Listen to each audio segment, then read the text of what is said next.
मरकजी अंजुमन खादरिया की अजीमुशान दीनी तालीमी रैली तारीखी मक्का मस्जिद से कुली कुतुब शाह स्टेडियम तक निकाली गई। शहर के उलमा इकराम समेत तुलबा व तालिबात ने रैली में हिस्सा लिया। मरकजी अंजुमन खादरिया की फकीदुल मिसाल दीनी तालीमी रैली 1 दिसंबर को तारीखी मक्का मस्जिद से मौलाना सैयद शाह गुलाम समदानी अली खादरी सदर मरकजी अंजुमन खादरिया की जेर निगरानी निकाली गई। रैली का इफ्तिताह मौलाना मोहम्मद सैफुल्लाह निजामी शेखुल जामिया निजामिया ने किया।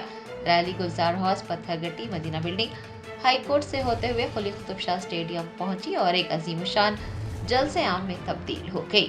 इस मौके पर नौनिहालान उम्मत मुस्लिमा की जानिब से रूह परवर दीनी मुजाहरे पेश किए गए।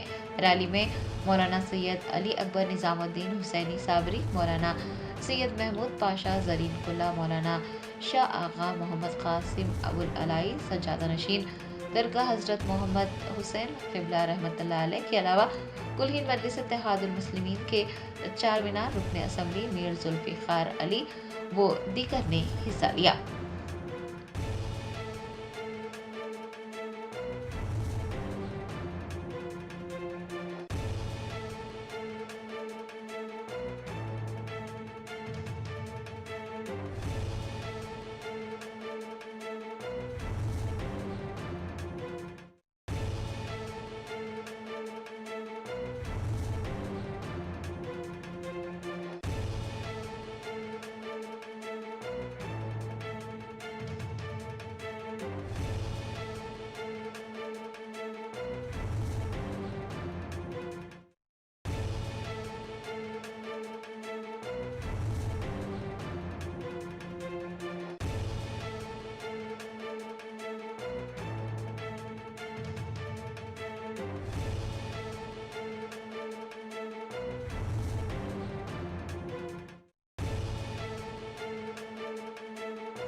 Germanton super speciality hospital national award winner doctor Mir Jawad Jar Khan, German trained senior orthopaedic surgeon and director, माहिर डॉक्टर्स डॉक्टर वासिफ आजम और doctor Bharvi Chanduri, senior cardiologist और दीगर डॉक्टर्स नुमाया खिदमत अंजाम दे रहे हैं। Robotic surgery, advance cath lab, MRI, operation theatre, ICU, 2D ultrasound जैसी सहूलियात से आरास्ता कॉर्पोरेट लेवल हॉस्पिटल। वाजबी फीस में हर मर्ज से शिफायाबी के लिए Germanton super speciality hospital, Attapur.